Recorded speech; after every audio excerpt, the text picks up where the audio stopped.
Hi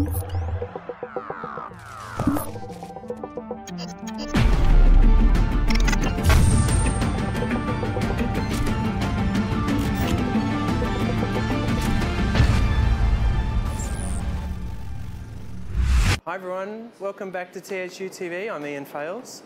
I'm here with Geoff Baumann. How are you, Geoff? I'm very well, thanks for having me. Yeah, thanks so much for coming. Geoff is a visual effects supervisor. His most recent huge project is Black Panther. Yeah. Just a little indie film, little right? Little thing, yeah. Movies seem to get bigger and bigger these days, but yeah. And this is your first time at THU? This is my first time at THU. It's been a great experience. I look forward to coming back, and there's so many talented artists and people from so many different disciplines. It's nice to be a part of it and be here. It's pretty amazing in Malta too, isn't it? Like, I haven't been to Malta before, and wow. Me neither. It's the architecture, the history, the culture. I think it all really seems to lend itself to THU as well. It's a great, I think, environment to be a part of and experience this with. Totally. Well, I think your story, as now a freelance and Marvel visual effects supervisor, from an interesting beginning is really fascinating. So that's what I want to talk to you about today. Sure. Let's start at the beginning.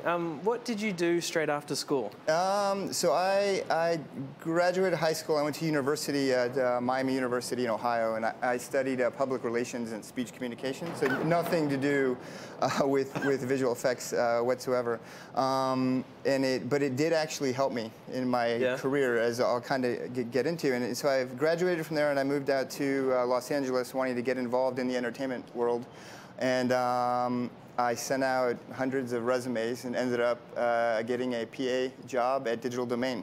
Digital Domain. What year was this? This was 97. Okay. So DD had been around for about 3 to 4 years, had already done True Lies, Apollo 13, probably just finished Titanic. Just finished Titanic, and I lived in Venice at that time as well, so it was kind of exciting in LA to have a job that was close to home as well. So they had just finished Titanic, and the job I had was actually in operations, so in the management or the assisting of the director of operations and taking care of the facility. So it wasn't exactly doing computer graphics at that time. It was supporting the facility and the artists that were there, because you couldn't really go to school as you can now for visual effects. You know, all of the artists and supervisors were either from a fine arts type background of photography, or fluid dynamics, scientists from MIT. So, or software engineers. So, and you couldn't do the job at home because the equipment required was tremendously expensive, and you didn't have the resources. We're talking like $50,000 for a SGI Onyx thing or something like that, right? Yeah. And then the render time and everything just didn't really condone itself to learning this at home. So Digital Domain had a training room where after hours you could log in and you could learn how to use Houdini or Track or Nuke, which they were developing at the time. And that's kind of where I learned was, being there, going into the training room, looking over artists' shoulders, and really seeing what it was to be a visual effects artist. Some of the first jobs you did, though, were they like getting coffee? Oh, absolutely. And, no, other stuff? Literally was in, a PA in operations, which is, I would relieve the receptionist when she went to lunch and answer the phone at the door. I painted walls, I changed light bulbs, I moved desks from one section of the studio to the other. But in doing so, I met everyone at Digital Domain. I would deliver the mail, so I met Scott Ross and knew who he was and had a relationship with him, and we would talk about film. All of the commercial supervisors, all of the feature supervisors, Mark Stetson, Eric Nash, they were all there. Model making was still a thing, so we had a model shop, we had a machine shop, a camera room. And so I interacted with all of these amazingly talented people, passionate people, really. And all of them were willing to teach someone who was interested. And so that's basically, I learned that way through them, and then was lucky enough to kind of switch over and become an artist myself. And what was the first show you ended up working on? The first show I ended up working on was The Time Machine. Okay. with Eric Nash, with the remake of Orson Welles' Time Machine. And that was kind of really when I started to see the studio side process as well. I seem to remember DD did lots of environments for that. Yeah. Some sort of a time shifting, that was like Terrigen. Terrigen, exactly. That was yeah. Matt Fairclough. I think that was one of the first shows he'd ever worked on, and he came to DD, and it was was it Arches National Park almost being eroded through time. Yeah. So there was, in being at the forefront of technology again. I mean, these kids and we're writing software that Matt's still doing it today. Yeah, that's so right. trying to fine tune the process, and I think that's kind of the passion that DD had then, was you were always trying to improve and make it better. What was the job you did on that Time Machine? On that show, I was basically Eric Nash's right hand, his assistant, really? walkthrough coordinator, going through, making sure that all of his notes and information were being distributed throughout to all the artists. Okay. And then from there, I switched. I guess so that was my kind of production side, and then from there I shifted. XXX would be the first one where I then started to sit on the box on shows. Yeah, I love that term, on the box. It's such a CG visual effects artist term. Yeah. But what did that involve for XXX? So XXX was an interesting story to where there's an aspect of visual effects where you go cover the shoot. So most of what we see is generally post-production, and we all talk about the post-production and the creation of shots. But there is a ton of effort and work that goes into the beginning of that, of the prep to the shoot. Yeah. And so XXX, on that show, I was sent on location to Austria to help cover the shoot with Joel Hynek. So my job there was to support him now while we're shooting the film, as well as gather all the information necessary for the hundreds of artists that were back at Digital Domain to do the work. Yeah. So that entailed everything from taking reconstruction photographs, texture photographs, surveying. We didn't really have LiDAR at the time. It was all survey based, and then troubleshooting on the day, because every day something wouldn't go quite as planned, and how would we problem solve that? And it was essentially myself, Joel Hynek, and Sven Gilberg in Austria, while Matthew Butler was with Main Unit in Prague. Right. So films often get split up into multiple units because there's so much content that needs to be shot. And then I was gone for about 4 months. And what was that like? I mean, here you were having studied something completely different, and you're on set of a Hollywood film. It was essentially pretty crazy. Yeah. But I think part of the reason that Digital Domain and Scott trusted me, I mean, Nancy Bernstein was there at the time as well, that they trusted me to go, was because of the years of interactions that we'd had. And I think much of, once you get in the door somewhere, any facility or any job, I think, whether you stay or not depends on who you are. Your personality ends up making up for a lot. So if you're somebody that people enjoy being around and you work hard and you're always, happy and proactive in doing something, there's a tendency people will have you stick around. So I think, they called me on a Sunday and I was on a plane on a Tuesday. Having never done it, they're like, okay, come in Monday, we'll tell you how to take camera notes. John Anderson, one of he was a coordinator at Digital Domain at the time, but had done set work, was like, just don't ever sit down. Don't let anyone ever see you sitting. Right. Like, okay. So I basically... So you need good shoes. Good shoes, good sneakers, a good jacket. I grew up in Germany, so I could speak German, which was then a benefit of being good at Austria. I could speak the local language. And I would approach people. I would ask questions. I also knew when to not, kind of going back to my public relations speech comm degree. I had, studied, speech and how people interact with each other.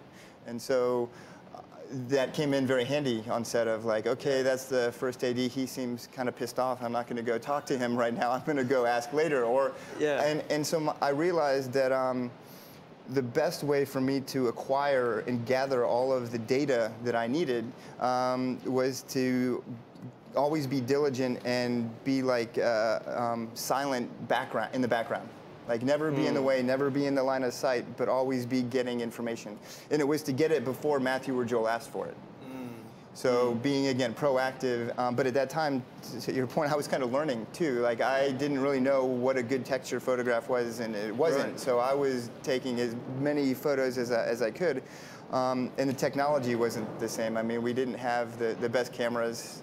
You know, it was, you know, there was nothing. It probably wasn't digital SLR then, was it? Or no, we had a digital SLR. I think we had like a 256K card in one, but it was a Nikon Coolpix 995. Okay. But it took, it would take forever to save. So you couldn't take still on set because they would throw you out. You know, so we were still at the time frame for shooting, and you know, I did actually cover a little bit of Time Machine from a shoot standpoint as well, where we would shoot the garden balls, right? I mean, so before you had digital SLRs to do HDRs, it was a glass garden sphere that you would put on a C-stand in the middle of a set, and then you would take your film camera, ideally with the stock that we were shooting with, and you would then go as far away as you can and shoot the ball. And shoot brackets, right? Shoot bracketed of the ball, and then you would run to the other side and shoot the other direction. And you'd maybe get to do that once in an environment, right? Because they're not going to hang out for you while you tell you to go away. Yeah, and then we'd take that negative back, and then we'd have it processed, and always ask them to not cut the neg, because we would then scan. That film would be then processed in, you know, it would be scanned into the digital, and then we'd have to stabilize it because there's gate weave. And you'd stabilize it, and then you'd put your HDR together. So that now digital, you know, fisheye lens has made that so much more advantageous. Well, actually, that's interesting because I think at DD you became a bit of an expert as an on-set supervisor or on-set data capture, on-set surveying. What was your typical gear that you would be carrying onto set or bringing with you? We would always try to be refining that because we wanted. I guess it changed over time. It changed over time, but you know, it was there were key pieces to it. For a while, I loathed the chrome and gray ball. Like, because they were just big and cumbersome, and it was painful. So I tried to avoid those, but I've embraced them. They've returned full strength. But the key elements that I would have would be a survey station, so a total station, because there wasn't LiDAR at the time, and then a good stills camera package, and that's probably the thing that evolved the most is still photography gear, to where we're shooting plates with still cameras that we would have used motion picture cameras for in the past. But so I would try to make it as compact as possible.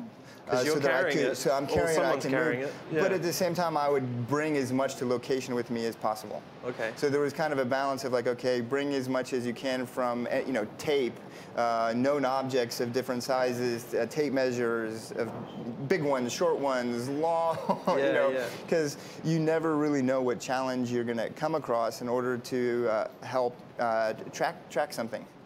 You know, so that was it, and it always, I think it continues to evolve. And most Wranglers out there today, probably, they have their own gear laid out in a way that works for them. I think, you know, at that point on XXX, I had a bunch of like space pens because I knew I was going to be in the snow.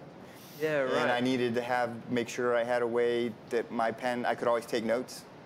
Because that was, you know, you're hiking up and down this mountain, and my job is to go to every camera and gather as much information as possible. And when they're, you know, 200 feet apart and you've got 6 cameras, you're running up and down trying to gather all that, and you can't, oops, I forgot something, you know. So that show, you probably whittle it down to you know, your tape measures. You can always have height and measure stuff to a basic scale. Disto, probably a little more in the future. That wasn't quite around, I think, on the XXX days. And then the inclinometer. Get your tilt. Yeah. What I think is interesting is that a lot of the maybe tools you might have had have now been distilled into an iPhone in some ways. That's true.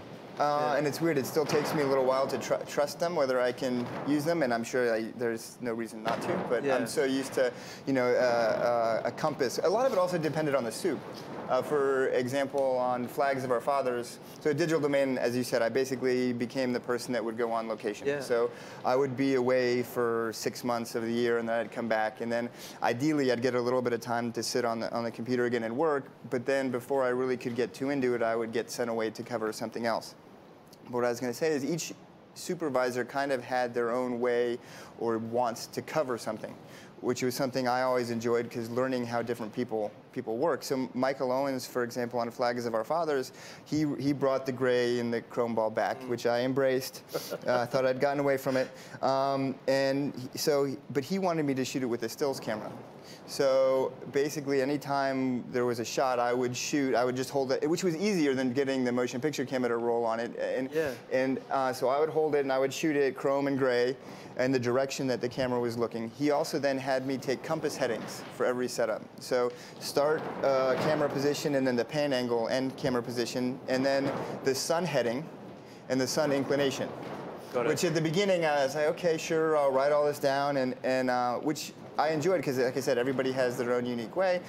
And at the end, when we were in post, I was putting together kind of lighting setups for the lighters, and I realized, wow, this is actually really handy. Like we were on the fleet of boats, and I could say, sun right there, and I built little maps for every shot that was turned over. The lighters could then pick it up and then figure out relative to the pan angle of the camera where the key light of the sun should be. I mean, it isn't an environment where you're on stage, like this was outdoor sunlight. And the inclination of it. So it gave you a good place to start. Yeah. So that was one approach, and everyone ends up being different. You mentioned being able to have time to come back and work on the box. Yeah. What were you trying to learn? As much as you could from different things, or were you more into compositing or 3D stuff? I was fascinated by the power of like a 3D camera, and the photography that comes with it. So. Projection techniques. Like I was fascinated by the fact that I could have geometry, I could project this plate, and then I could start to manipulate and create a new camera that was photographing that from somewhere else. Yeah. And then the ability to realize, well, I could take multiple plates and project those and clean up those projections and create a whole new shot. Yeah. Without going through lighting and rendering. And clearly something that Nuke was being used for in a big way. Exactly. So at that point, Nuke, the 3D aspects of Nuke were really starting to grow and be utilized. So I'd been in integration, which was digital domains, match move and kind of layout department. Basically, the department is responsible for setting up the shot and pipeline for everyone to use. So it is the building block or foundation upon everything else. And we took it very seriously in the sense of the more accurate we were, the better your results are. Because every step of visual effects making, you're adding a little bit of error in. So we felt if we built a solid base that's real world, then the physics and dynamics of everything that are going to be created would be more accurate. And DD being at that time was, it was an effects house. Like we did fire, water, we did real things that were real world based. So that type of a foundation was necessary. And how did your on-set supervision sort of morph or change into visual effects supervision? I think I ended up interacting with so many supervisors, both digital domain side and client side, because I ended up being in a very unique position, interacting with the client far more than a lot of artists would at any company, because I ended up being a face on set. So I interacted with the studio execs, visual effects supervisors on the studio side and the directors. So when they would have reviews of digital domain, I would often be one of the people that they would call out by name. So I had established over, I was at Digital Domain for 15 years, a relationship with different studio people. And you had a lot of the producers at Digital Domain had left and became producers at different facilities as well. I mean, to the example of Jen Underdahl, who was going to be producing Captain America Civil War, is who I reached out to see if they would have space for me on that film. And they brought me on, so I left Digital Domain, became freelance. Started working for Marvel Studios then as Dan DeLue's kind of second or associate VFX to help him out with that show. In the same manner that I'd been doing for years. Yeah. I mean, it wasn't a huge jump necessarily because I had been supporting supervisors for my whole career. So that was very similar. I think the hardest part for me was realizing that you don't necessarily have all the support anymore. Like you don't have, you turn around and you're like, oh no, I'm freelance. Literally, I'm now on my own. There is no one else. But you made it work for Civil War, and then you worked on Doctor Strange. I worked on Doctor Strange. First I did Winter Soldier. After that I did Avengers: Age of Ultron with Chris Townsend. Oh, right, okay. And then after that I did Doctor Strange with Steph Soretti. And then was fortunate enough to have Victoria ask me if I would do Black Panther with Ryan Coogler as my own show. So that Black Panther was the first show that I'd supervised on my own, which was an honor, and I really appreciate her giving me the opportunity and the chance to work with Ryan. He's an amazing director. It's a fantastic film, and there's so much in it that's groundbreaking, visual effects-wise, also story-wise. I bet that was a pretty great thing to be able to do that as well. Oh, it was, and it was a challenging film from the standpoint of trying to be, I think, true to Ryan's vision and helping Ryan find what his vision was within that, and creating a Wakanda that people accepted as a real world place that existed, that hadn't been colonized and was, a plane trip away. Yeah. And in fact, something that helped with that, and you mentioned it when you were at FMX this year, was the Wakandian Bible that Marvel produced, I guess, to give out to all the different heads of department. That was, I think, driven primarily by Hannah, our production designer, who was amazing and worked effortlessly on the show to really find out what Africa was. I think both for her and for Ryan and for all of us. So we were looking at different alphabets that existed in the African culture, and there's so much. I learned personally so much about Africa that I didn't know prior to that film. Just in case people don't know, what actually was the Bible? Was it literally an online resource, or was it a document? It was both. So she made it as a book. I mean, it was essentially like a keynote and then a PDF. And hundreds and hundreds of images of everything from different costume or clothing or beadwork to building materials, dances, alphabets, books, libraries, any type of construction, old, modern, that existed in Africa, different colors. It was like the biggest mood board you could possibly imagine to really help bring everybody into the same space. And Ryan would continually refer back to it. So we embraced that on the visual effects side and distributed it out to all the vendors so everybody could really get a handle on it. And I mean, like I said, like a history of vibranium, of when the history of Wakanda, like where the university was in the Golden City, where the students lived, where the art district was. It was all laid out there, like thought to put into every aspect. And did the visual effects vendors also have access to that while they were working on their shots eventually? So we sent everything. That's one aspect I really wanted to help was I wanted to make sure that what I was learning about Ryan's vision was also available to all of the vendors. So as soon as they were on board and working and we had shots turned over, they had this Bible as well for them to go through and read. And I'm sure they focused probably more on their individual parts, because she did have it broken up to, Warrior Falls was its own piece. The Golden City was its own piece.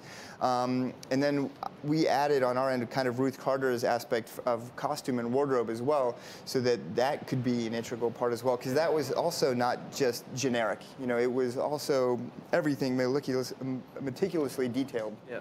And you're going to send me the PDF, right? And I'll just give everyone the link, and everyone can access to it, right? Well, I'll see. We'll try. We'll try. Because, you know, it's not going to have anything from Black Panther 2. No.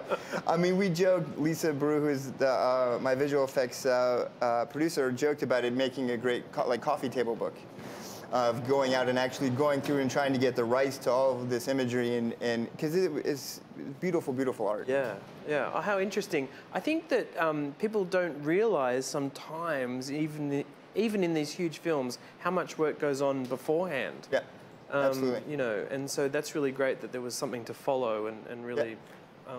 What about when you were planning as well in the visual effects side? Was previs a big thing for Black Panther?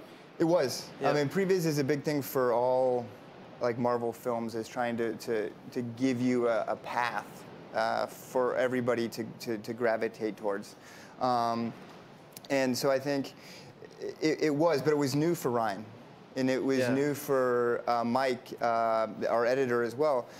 So we had Kyle Robinson and Scott Meadows on to help us with previs. And it was a learning process. I think it was a bit different than other Marvel shows. But we used it and post-viz to kind of help guide all of us. Yeah.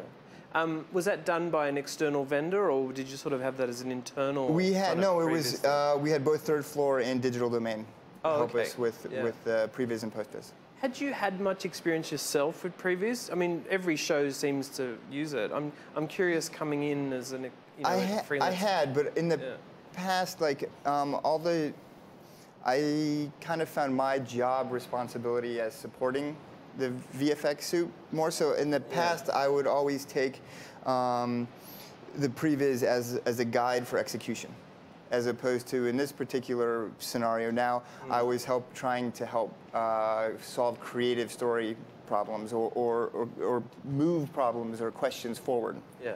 As opposed to, in the past, it had been, okay, let's get tech viz for this and figure out where the camera needs to be.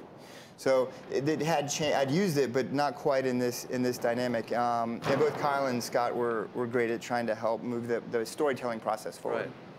Now tell me this, as a previous expert and continued expert on on-set supervision, when you did do some location shooting for Black Panther, say, out on the outskirts of Atlanta or wherever you were, and you're there helping with shots, and you probably have another on-set person, do you ever have to bite your tongue about things that you want done in terms of on-set capture, or is it much more of a collaboration? It's both. I mean, it's both. I think I might have an idea of how I would execute something from how I would do it at Digital Domain. But if let's say I'm there with Craig Hammock from ILM, and we're shooting the farm scene, it's a beautiful environment that they built out there from plates that we shot in Africa. But it's ultimately what they need. And so it's my job, I think, as the production side soup, to help them facilitate whatever their needs are to get what they need. And it might not be what I want. Now, I sometimes struggle with should there be a methodology that's put in place to execute something. So I think it depends on what it is. But if it isn't something like Thanos, where Dan DeLue might have exactly a way that he wants to capture this particular scene, then it is kind of up to the vendor. I'm like, if that's all you really need for that environment, well, that's it. I'm going to shoot some other stills, so I might go to my wranglers and ask, hey, can you cover this just in case? But it's more of like, hey, what do you need and how can I help you? Yeah. Well, look, you did a fantastic job on Black Panther. Thank you. And it's been really fun talking about your whole career as well. Thank you Thanks so much, Jeff. Absolutely. Cheers. Appreciate it. Thank you. Cool. Thanks, guys. That's all for this time, and we'll see you next one. Thanks, everybody.